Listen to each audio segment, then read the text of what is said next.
Good morning student.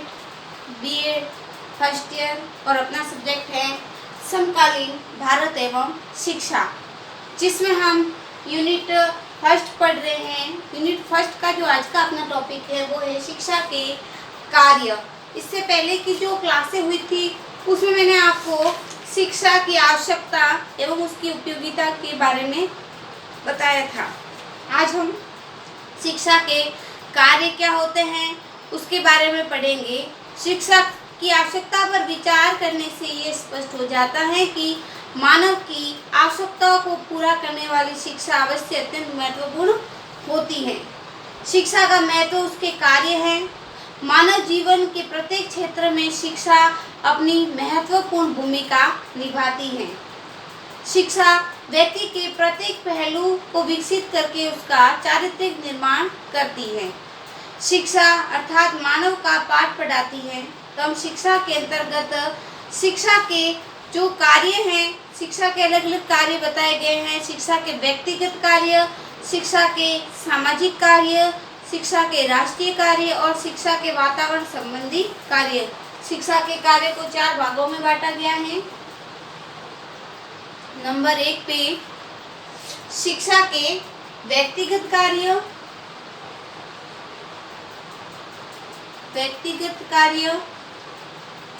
दूसरा है number first पे शिक्षा का व्यक्तिगत कार्य, दूसरा शिक्षा के सामाजिक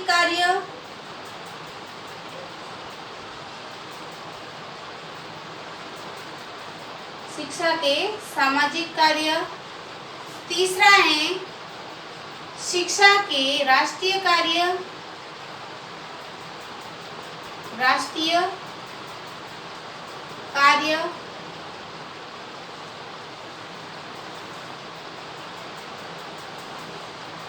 और चौथा है शिक्षा के वातावरण संबंधी कार्य।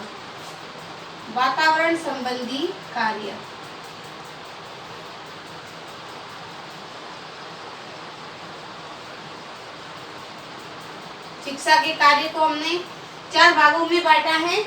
सबसे पहले शिक्षा के व्यक्तिगत कार्य, उसके बाद में शिक्षा के सामाजिक कार्य, और तीसरा है शिक्षा के राष्ट्रीय कार्य, और चौथा है वातावरण संबंधी शिक्षा के कार्य। तो हम सबसे पहले इसके व्यक्तिगत कार्यों के बारे में चर्चा करेंगे। शिक्षा के व्यक्तिगत कार्य, इसके बारे में हम आज की जो ऑनलाइन क्लास है उसमें चर्चा करेंगे। शिक्षा के व्यक्तिगत कार्य, व्यक्तिगत क्षेत्र में शिक्षा किस प्रकार से कार्य करती है इसके बारे में हम देखेंगे। तो सबसे पहले इसके अंदर शिक्षा आंतरिक शक्तियों का विकास करती है। व्यक्तिगत कार्य के अंतर्गत सबसे पहला कार्य है शिक्षा आंतरिक शक्तियों का विकास करती है। आंतरिक शक्तियों का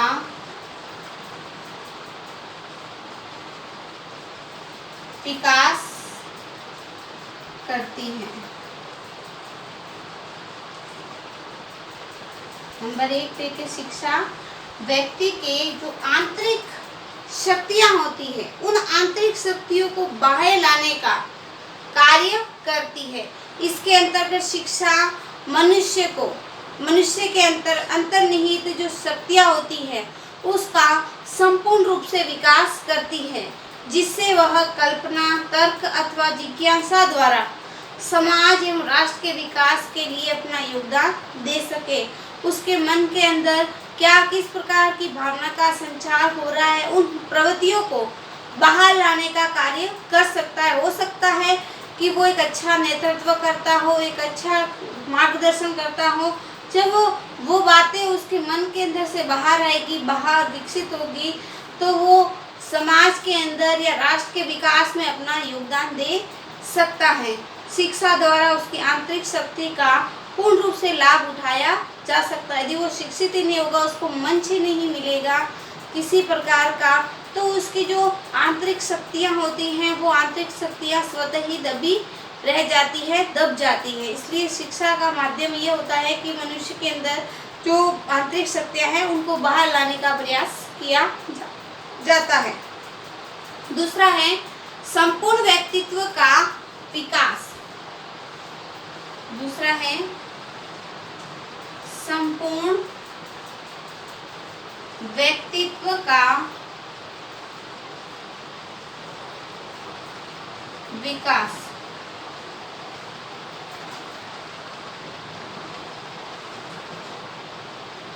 संपूर्ण व्यक्तित्व का विकास, इसके द्वारा मनुष्य की शारीरिक, मानसिक, धार्मिक, नैतिक, आध्यात्मिक, संवेगात्मक आदि का विकास किया जा सकता है। इसके द्वारा मनुष्य की शारीरिक, मानसिक,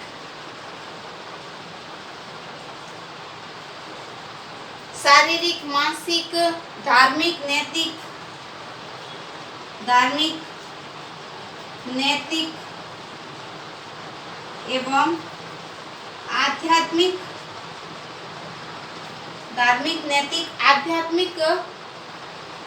और संवेगात्मक रूप से संपूर्ण विकास किया जा सकता है।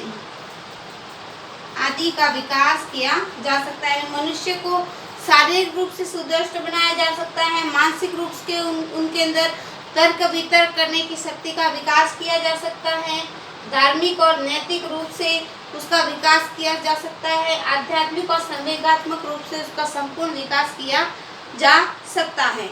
तीसरा है भावी जीवन हेतु तैयारी। भावी जीवन हेतु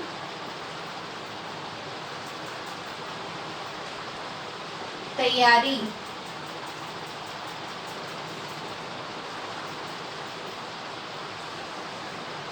भावी जीवन हेतु तैयारी, इसके द्वारा शिक्षा का सर्वांगीण विकास करके उसके प्रत्येक क्षेत्र में उसको सक्षम बनाती हैं।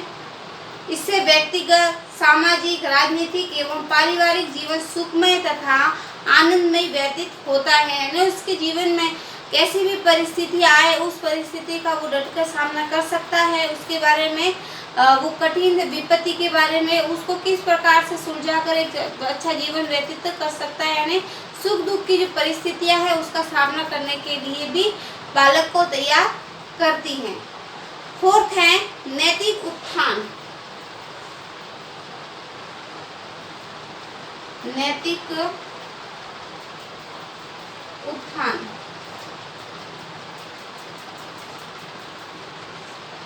इसके द्वारा बालक का नैतिक उत्थान किया जा सकता है। उसके अच्छे व्यक्ति बुरे कार्यों, अच्छे बुरे में भेद करने का उसको ज्ञात पता चलता है। यानी चरित्र को उच्च स्थान दिया जाता है। शिक्षित व्यक्ति जो होगा वो अच्छे बुरे का आसानी से भेद कर सकता है कि कौन सी वस्तु सही है, कौन सी गलत है, कौन किसका व्यवहार कैसा है, किसका व्यवहार अनैतिक है, इसके बारे में वो अच्छी तरह से जान सकता है। फलस्वरूप वह बुरी प्रवृत्तियों से बचने का प्रयास करता है और दूसरों को भी ऊंचा उठाने का प्रयास करता है। अतः व्यक्तिगत क्षेत्र में शिक्षा व्यक्ति के नैतिक विकास में भी योगदान देती है। उसको अच्छे बुरे में फर्क करने का जो ज्ञान है वो भी उसको शिक्षा के द्वारा ही मिलता है। पांचवा है मानवीय गुणों का विकास। मानवीय गुणों का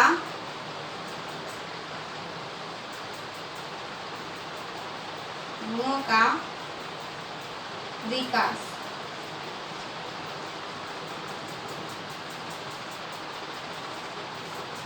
ठीक है, मानवीय गुणों के विकास के अंदर शिक्षा के द्वारा उसके अंदर जो घृणा होती है, जो द्वेष होता है, जो क्रोध होता है, जो लालच होता है, आदि से छुटकारा उसको मिल जाता है। आदि जो प्रवृत्तियां होती हैं, जो बुरी प्रवृत्तियां होती हैं उसको त्याग देता है और सद्भावना, प्रेम, सहकारिता, दया आदि का विकास होता है। उसके अंदर सद्भावना, प्रेम, दया, सहकारिता आदि का विकास किया जा सकता है। यानी जो बुरी प्रवृत्तियां होती हैं जैसे घृणा, दोष, क्रोध, लालच, इनका त्याग किया जाता है, इनका त्याग कर सकता है व्यक्ति स्वतः ही। और जो अच्छी आदतें हैं जैसे प्रेम, सद्भावना, सहकारिता, दया आदि का विकास उसके अंदर होगा। इस प्रकार हमने आज की जो ऑनलाइन क्लास है उसमें हमने शिक्षा के कार्य को पढ़ा। शिक्षा के कार्य को हमने 4 भागों में डिवाइडेशन किया है। सबसे पहले व्यक्तिगत कार्य, उसके बाद सामाजिक कार्य, उसके बाद में राष्ट्रीय कार्य और वातावरण संबंधी कार्य।